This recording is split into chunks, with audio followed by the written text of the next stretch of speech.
샬롬, 반갑습니다. 꿈이 있는 미래 부소장 백상원 목사입니다. 뜨거웠던 여름이 어느새 지나가고 있습니다. 2025년 하반기 사역을 잘 준비하여 섬기는 사역의 현장 가운데 하나님의 놀라운 부흥의 역사가 함께 하시기를 간절히 축복합니다. 드림 웨이브 지저스 스토리 약속의 시작 9월호 주제 강의를 시작하도록 하겠습니다. 1주차 본문 말씀은 신명기 6장 1절로 9절의 말씀입니다. 하나님은 모세에게 한 가지 명령을 하십니다. 본문 1절 말씀입니다. 이는 곧 너희의 하나님 여호와께서 너희에게 가르치라고 명하신 명령과 규례와 법도라. 너희가 건너가서 차지할 땅에서 행할 것이니. 아멘. 하나님은 모세에게 명령과 규례와 법도를 이스라엘 백성에게 가르치라고 명령하십니다. 여기서 명령과 규례와 법도는 모두 율법을 뜻합니다. 하나님은 명령을 실행할 정확한 시점을 언급하십니다. 너희가 차지할 땅에서 행할 것이니. 이때 당시 이스라엘 백성은 요단 동편에 있었습니다.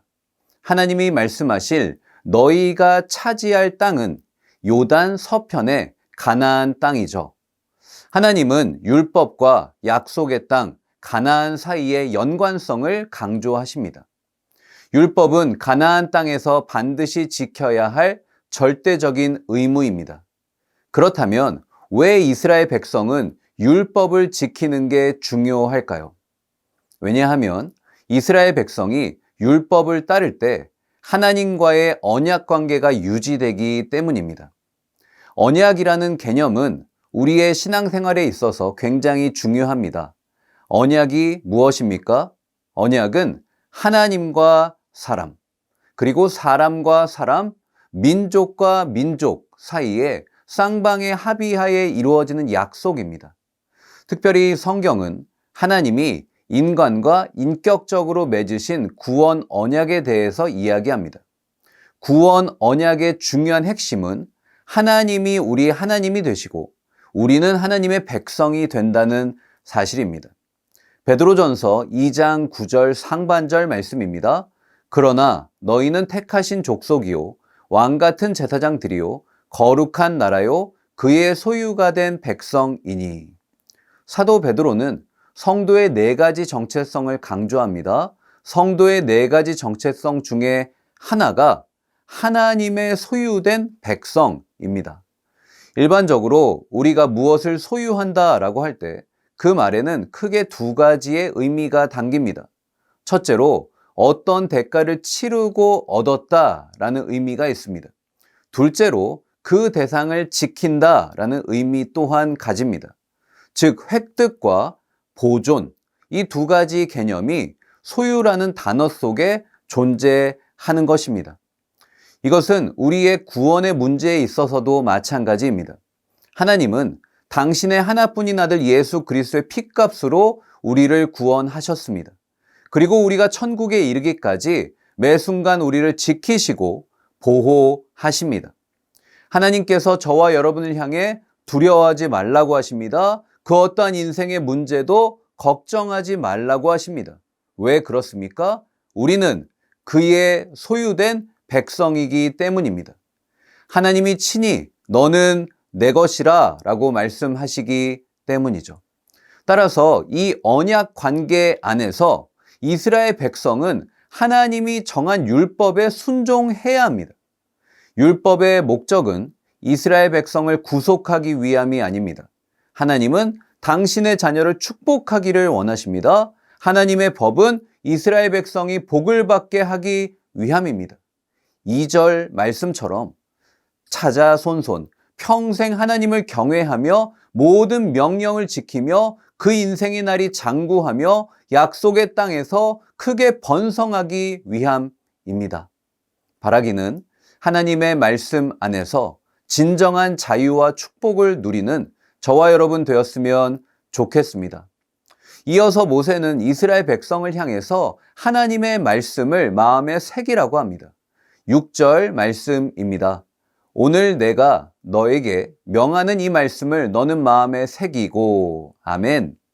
본 구절에서 이 말씀이란 1차적으로는 바로 앞에 있는 오직 유일하신 여호와 하나님을 마음을 다하고 뜻을 다하고 힘을 다하여 사랑하라는 4절과 5절의 말씀입니다. 그리고 거기서 한 걸음 더 나아가 율법을 뜻합니다. 하나님의 말씀을 마음에 새기는 것은 하나님의 말씀이 나의 마음을 다스리게 하는 것이죠. 나의 삶의 기준이 되고 삶의 패턴이 되는 것입니다. 하나님의 말씀을 마음에 새기는 것은 나의 삶의 방식을 하나님의 말씀에 맞추는 것입니다. 하나님의 말씀을 내 삶의 원리로 삼을 때 우리는 이 세상에 물들지 않고 거룩하고 흠없는 새벽 이슬 같은 주의 백성으로 살게 될 줄 믿습니다. 또한 하나님의 말씀대로 사는 부모를 통해 우리의 자녀들이 변화될 것입니다. 이 믿음의 부모는 하나님의 말씀을 자녀에게 가르쳐야 할 거룩한 사명이 있습니다. 믿음의 부모는 하나님의 말씀을 머리가 아닌 마음에 새겨야 합니다. 그리고 자녀에게 진리를 부지런히 가르쳐야 합니다. 그러할 때 하나님의 말씀이 나의 삶뿐만 아니라 나의 가정과 공동체까지 변화시킬 줄로 믿습니다. 2주차 본문 말씀은 신명기 11장 1절로 17절의 말씀입니다. 신앙생활은 과거에 베푸신 하나님의 은혜를 기억하며 오늘을 지나 미래로 나아가는 것이죠. 하나님의 은혜를 경험하면 연약한 인간은 더 큰 순종의 자리로 나아갈 수 있습니다. 그래서 은혜와 순종은 동전의 양면과 같습니다. 모세는 이스라엘 백성들에게 은혜와 순종의 관계를 강조합니다. 본문 7절과 8절 상반절 말씀입니다. 너희가 여호와께서 행하신 이 모든 큰 일을 너희의 눈으로 보았느니라. 그러므로 너희는 내가 오늘 너희에게 명하는 모든 명령을 지키라. 아멘. 7절에서 여호와께서 행하신 이 모든 큰 일은 바로 앞에 있는 3절로 6절까지의 말씀입니다. 출애굽과 광야 생활 가운데 베푸신 하나님의 놀라운 은혜입니다. 3절 말씀에 애굽에서 그 왕 바로와 그 전국에 행하신 이적과 기사는 10가지 재앙을 뜻합니다. 4절에서는 여호와께서 애굽 군대와 그 말과 그 병거에 행하신 일, 곧 그들이 너희를 뒤쫓을 때에 홍해물로 그들을 덮어 멸하신 것을 뜻하고요.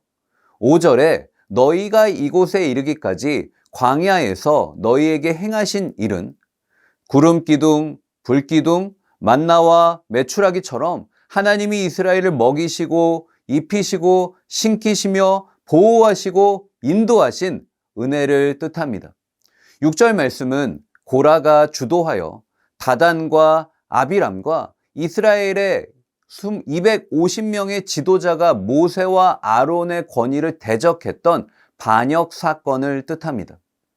하나님은 당신이 세우신 모세와 아론을 대적한 그들을 심판하시어 이스라엘의 영적 질서를 바로 세우셨습니다. 모든 것이 다 하나님의 은혜였습니다. 이스라엘의 모든 순간순간마다 감당할 수 없는 하나님의 은혜가 넘쳤습니다. 그리고 더 놀라운 사실은 하나님은 이렇게 큰 은혜를 베푸시고도 이스라엘이 순종만 하면 더 큰 은혜도 아낌없이 베푸시기를 원하십니다. 본문 8절과 9절 말씀입니다. 그러므로 너희는 내가 오늘 너희에게 명하는 모든 명령을 지키라. 그리하면 너희가 강성할 것이요 너희가 건너가 차지할 땅에 들어가서 그것을 차지할 것이며 또 여호와께서 너희의 조상들에게 맹세하여 그들과 그들의 후손에게 주리라고 하신 땅, 곧 젖과 꿀이 흐르는 땅에서 너희의 날이 장구하리라. 아멘. 출애굽과 광야에서 베푸신 하나님의 은혜는 멈추지 않습니다.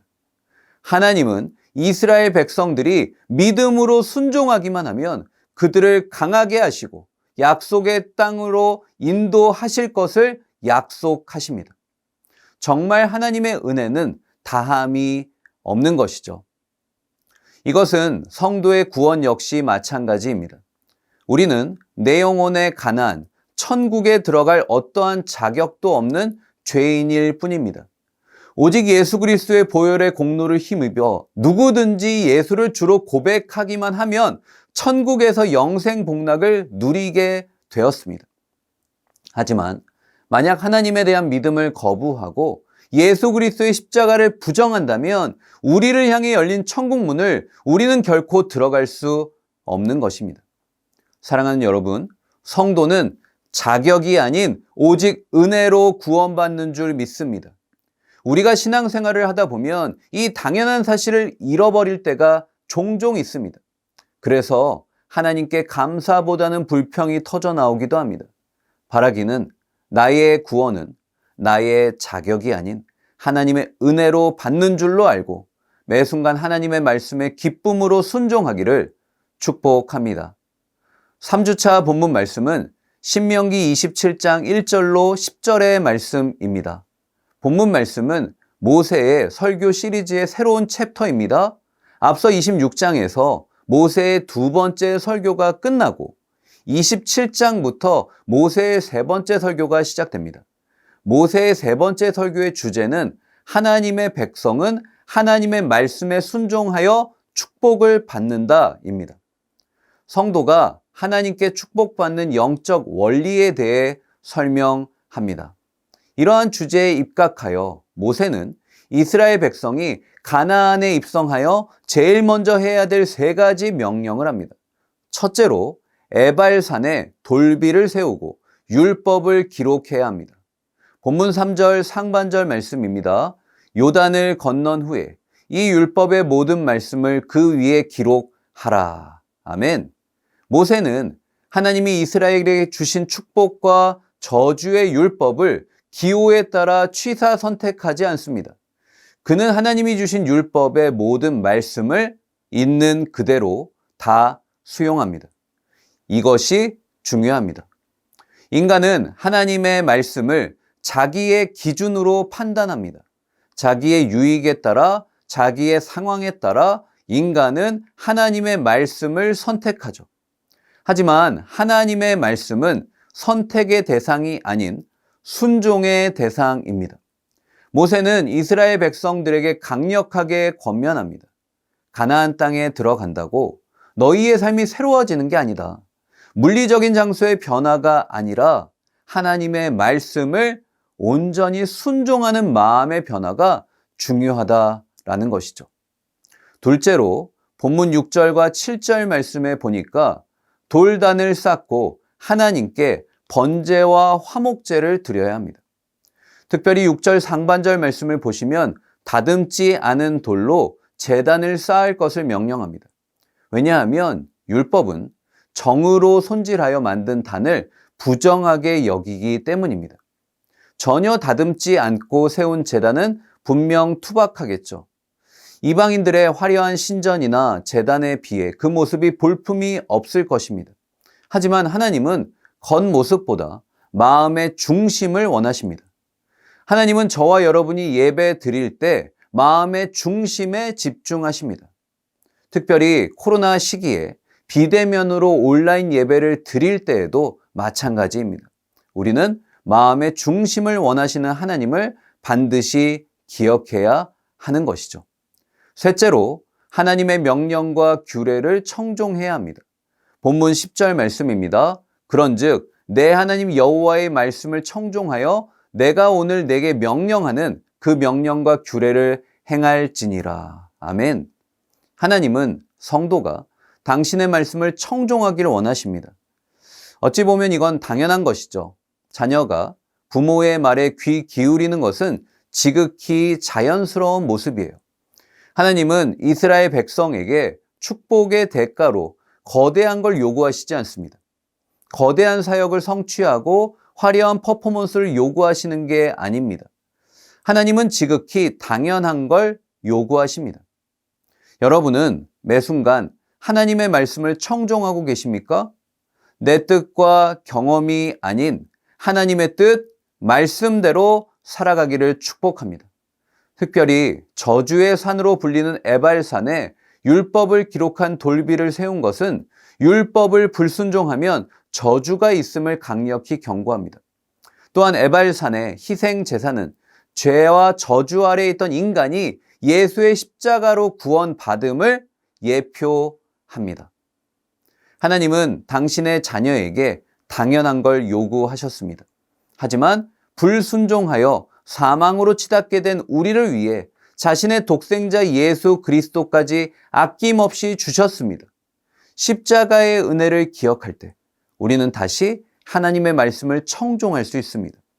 나의 시선이 분산되고 세상을 향할 때 예수님의 십자가를 붙드시길 바랍니다. 그러할 때 나의 삶에 불평과 불만은 사라지고 구원의 은혜에 감격하게 될 줄 믿습니다. 이스라엘 백성은 모세의 명령대로 에발산에 돌비와 돌단을 쌓은 직후 축복과 저주를 선포합니다. 이 의식을 위하여 12지파는 반반씩 그리심산과 에발산에 섭니다. 그리심산에 선 6지파는 율법에 순종하는 자를, 에발산에 선 6지파는 율법에 불순종하는 자를 상징하죠.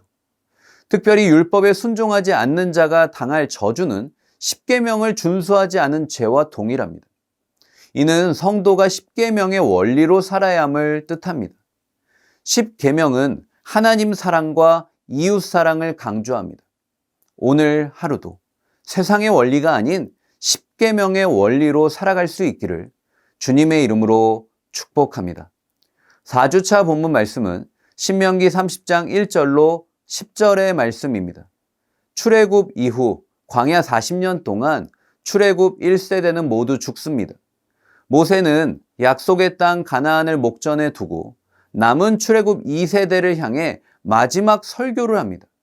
본문 말씀은 모세의 마지막 설교의 결론에 해당합니다. 모세는 마치 유언과도 같이 간절한 어조로 출애굽 2세대를 향해 부르짖습니다. 순종하면 복을 받는다. 1절 말씀의 후반부를 보십시오. 이 일이 마음에서 기억이 나거든 이라고 기록합니다. 기억이 나거든 이 말은 히브리어로 슈브라는 단어입니다. 본래 뜻은 원래의 장소로 돌아가다 원상태로 회복되다 입니다. 거기서 한 걸음 더 나아가서 우리의 마음을 뉘우치다, 돌이키다 라는 의미로 사용됩니다. 모세는 하나님의 말씀을 기억할 때 하나님께 돌이킬 수 있음을 강조하고 있는 것입니다. 혹시 내가 하나님께 순종하는 게 힘듭니까? 그렇다면 하나님의 말씀을 기억할 수 있기를 축복합니다. 또 하나 본문 말씀에서 살펴보기 원하는 것은 하나님이 용서의 은혜마저도 약속하셨다는 사실입니다. 3절 상반절 말씀에 보니까 하나님께서 마음을 돌이키신다라고 기록합니다. 하나님은 용서마저 약속하시죠. 약속된 용서입니다. 잘못된 길로 갔을지라도 돌이켜 회개하고 다시 돌아와 여호와 하나님의 말씀에 순종하면 긍휼의 은혜를 베푸시겠다 약속하십니다. 중요한 것은 그 언약이 우리에게도 적용이 된다는 것이죠. 긍휼하심의 은혜는 우리에게도 똑같이 적용된다는 사실입니다. 죄악에 포로된 우리를 긍휼히 여기시사 주의 크신 은혜와 사랑을 베푸신 것이죠. 3절 말씀에 보면 우리의 하나님 여호와께서 모든 백성들을 다시 모을 것이라고 합니다. 4절에 모으시고 이끄실 것이라고 말씀하십니다. 하나님이 흩으시고 하나님이 다시 모으십니다. 이것이 바로 하나님의 섭리요, 하나님의 역사입니다.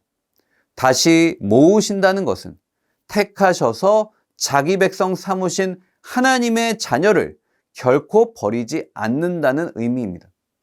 징계할 수밖에 없으나 회복시키는 은총을 베푸실 것이라는 약속인 것이죠. 그 하나님의 사랑과 은혜를 굳게 믿고 감사하며 나아가는 저와 여러분 되었으면 좋겠습니다. 감사합니다.